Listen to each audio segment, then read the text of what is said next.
আমেরিকার বিরুদ্ধে দীর্ঘ ৬০ বছর ধরে চক্রান্ত প্রচ্ছন্ন যুদ্ধ চালিয়ে আসছে কিউবা।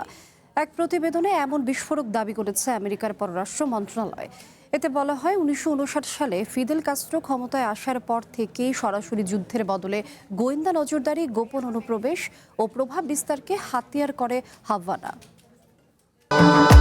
ভবিষ্যৎ হোক নিরাপদ, বিনিয়োগ হোক বিশ্বস্ত, আর আমার পছন্দ সল্ট বে। ওয়েলকাম টু সল্ট বে।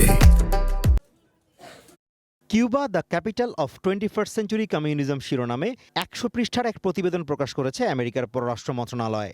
এতে দাবি করা হয়, গত ৬ দশক ধরে আমেরিকার বিরুদ্ধে গোপন যুদ্ধ চালিয়ে অভাবনীয় সাফল্য পেয়েছে কিউবা। প্রতিবেদনে বলা হয়, এই সময় আমেরিকার সরকারের সর্বোচ্চ স্তরে অনুপ্রবেশ করতে সক্ষম হয়েছে দেশটি। হাভানা আমেরিকার মাটিতে বামপন্থী সন্ত্রাসবাদ ছড়িয়ে জনগণকে নিজ দেশের বিরুদ্ধেই দাঁড় করিয়ে দিয়েছে।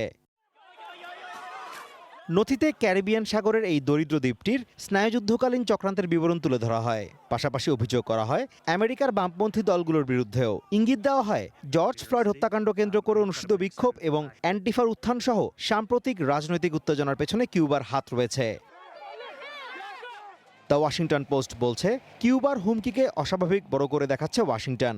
ধারণা করা হচ্ছে, হাভানার সমাজতান্ত্রিক সরকার উৎখাত করতেই এই পথ তৈরি করছে ট্রাম্প প্রশাসন, যা পররাষ্ট্রমন্ত্রী মার্কো রুবিওর বহুদিনের স্বপ্ন।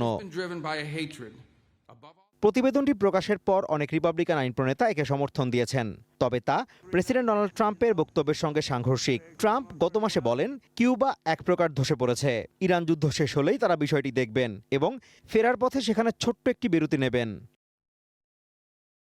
পররাষ্ট্র দপ্তরের দাবি, আমেরিকা সামরিক সংঘাতের দিকে এগোলে কিউবার তৈরি করা অধিকার কর্মীদের একটি দল আমেরিকান সামরিক ঘাঁটি ও আইসের ডিটেনশন সেন্টারগুলোতে হামলার পরিকল্পনা করেছে। এর মূল উদ্দেশ্য ওয়াশিংটনের জন্য কিউবা যুদ্ধ ব্যয়বহুল করে তোলা। প্রতিবেদনে আরও বলা হয়েছে, কিউবা ডেমোক্রেটিক সোশ্যালিস্ট অব আমেরিকানকে সমর্থন দিচ্ছে। New York City mayor Zohran মামদানির মতো প্রভাবশালী ব্যক্তিরা এই রাজনৈতিক আন্দোলনেরই সদস্য।